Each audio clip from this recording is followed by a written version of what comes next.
Hola, bienvenido a Lecturas en Cuarentena, día 30.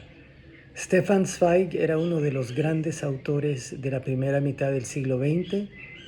Alemán, vivió y trabajó en Alemania hasta que llegó el nazismo. Huyendo del fascismo, se fue a vivir a Latinoamérica y en 1942 se suicidó en Brasil porque ya no podía soportar no estar en su cultura, en su idioma, en su país. Stefan Zweig, un gran autor del siglo XX.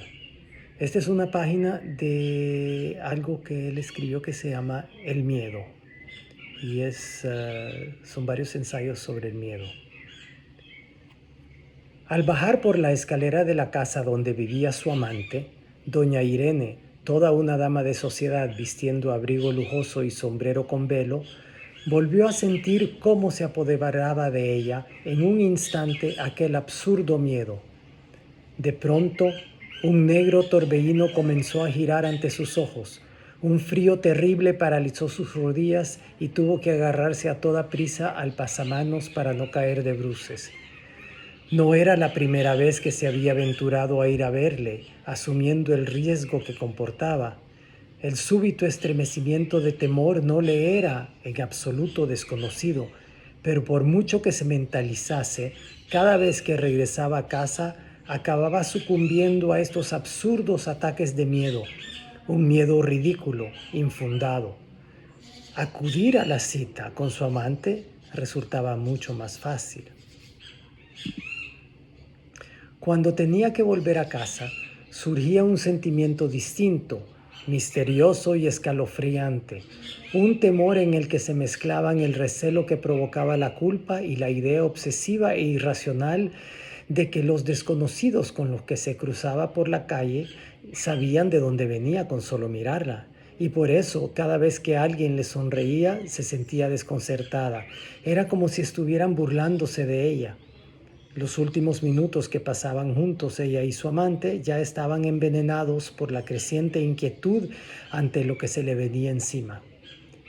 Ahora debía enfrentarse al momento más terrible y arriesgado, la ansiedad que le provocaba salir a la calle desde un portal ajeno y encontrarse acaso con un conocido que pasease por allí y que le preguntaría inmediatamente de dónde venía. Una situación más que embarazosa que la obligaría a inventar una delicada mentira.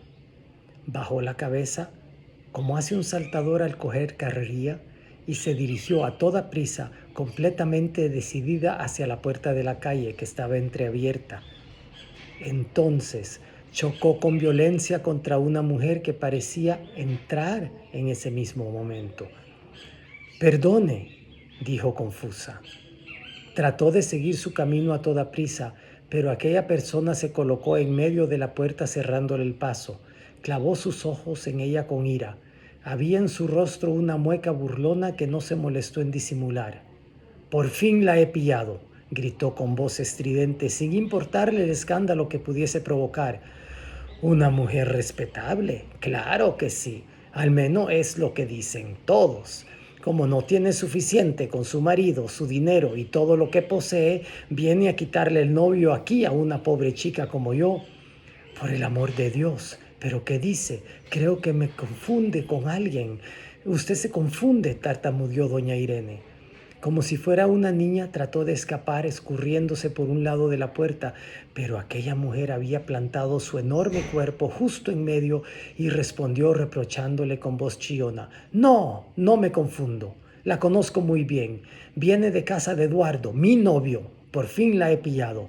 Ahora sé por qué él tiene tan poco tiempo para mí últimamente. Es por usted, por una vulgar...» «Por el amor de Dios», la interrumpió doña Irene con un hilo de voz que amenazaba con quebrarse en cualquier momento.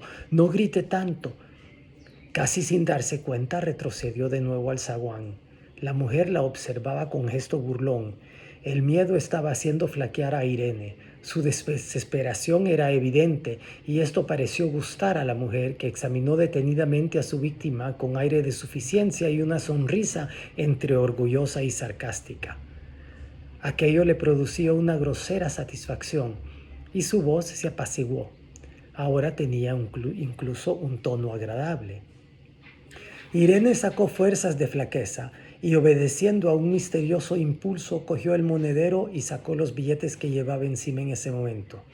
«Mire, aquí tiene, y ahora déjeme, no volveré por aquí jamás, se lo juro». La mujer cogió el dinero con una mirada maliciosa. «Sinvergüenza», murmuró mientras guardaba los billetes. Doña Irene se estremeció al oír aquella palabra. Cuando vio que la mujer se apartaba de la puerta y le dejaba el paso libre, salió atropelladamente, confusa y sin aliento, como un suicida que se aleja de la torre desde la que ha estado a punto de saltar. Se le nubló tanto la vista que a duras penas logró detener a un coche. Se precipitó dentro del vehículo y su cuerpo cayó en el asiento como un objeto inerte. Dio su dirección de forma atropellada. En ese momento le asaltó la idea que aquella mujer pudiera estar siguiéndola y añadió: «Rápido, rápido, arranque ya». De repente comenzó a temblar. Su cuerpo se estremecía espasmódicamente. Notaba un sabor amargo en la garganta, sentía náuseas y al mismo tiempo una ira absurda, sorda, que se revolvía en el interior de su pecho como si fuera un calambre. Le habría gustado gritar o empezar a dar golpes como una loca, liberarse de aquel espantoso recuerdo que se había clavado en su cerebro igual que un anzuelo, de aquel rostro adusto, de su risa burlona, de la vulgaridad de aquella mujer con su fétido aliento, su boca seca, llena de odio, que le escupía a la cara groserías mientras levantaba su puño crispado con gesto amenazador. Finalmente llegó a su casa, donde entró como un vendaval, nerviosa y agitada. Sin embargo, moderó su desenfreno inmediatamente para no llamar la atención mientras subía las escaleras. Se quitó el abrigo. Oyó ruido en el cuarto de al lado. Su hijo pequeño jugaba con su hermanita. Donde quiera que posase su mirada, encontraba algo propio, de lo que se sentía dueña y que le ofrecía seguridad. Fue así como recuperó la calma, al menos por fuera, ya que íntimamente seguía sintiendo la ola de agitación que se levantaba y se abatía dolorosamente contra su pecho aún oprimido. Se quitó el velo y recompuso su rostro con la firme voluntad de ofrecer un aspecto relajado. Luego entró en el comedor, donde su marido leía el periódico junto a la mesa puesta ya para la cena. «Llegas tarde, querida Irene», la saludó con un ligero tono de reproche. Entonces él se levantó y la besó en la mejilla. Un penoso sentimiento de vergüenza envolvió su corazón casi sin darse cuenta. Distraído, su marido le preguntó: «¿Dónde has estado tanto tiempo, Irene?» «Estuve en, en casa de Amélie». Estaba enfadada consigo mismo por su falta de previsión y por haber mentido tan mal. Por lo general, siempre traía preparada de antemano una mentira cuidadosamente estudiada que soportase cualquier posible interrogatorio. Hoy, en cambio, el miedo le había hecho olvidarse de este detalle y se había visto obligada a improvisar una excusa bastante torpe. No quería ni pensar en las consecuencias, si, como ocurría en una de las obras de teatro que habían visto recientemente, su marido decidía coger el teléfono y preguntarle a Amélie: «¿Qué te pasa? Pareces nerviosa. ¿Y por qué no te has quitado el sombrero?», le preguntó su marido. Irene sintió un escalofrío. Verse sorprendida por segunda vez la desconcertó completamente. Se fue a toda prisa a su habitación a quitarse el sombrero. Al hacerlo, observó en el espejo la inquietud que revelaban sus ojos. Esperó hasta que su mirada volvió a parecerle segura y firme, y entonces regresó al comedor. Cuento de Stefan Zweig, escrito en los albores del siglo XX en Austria, en Alemania, antes de que llegara el fascismo y él tuviera que huir. Hasta mañana.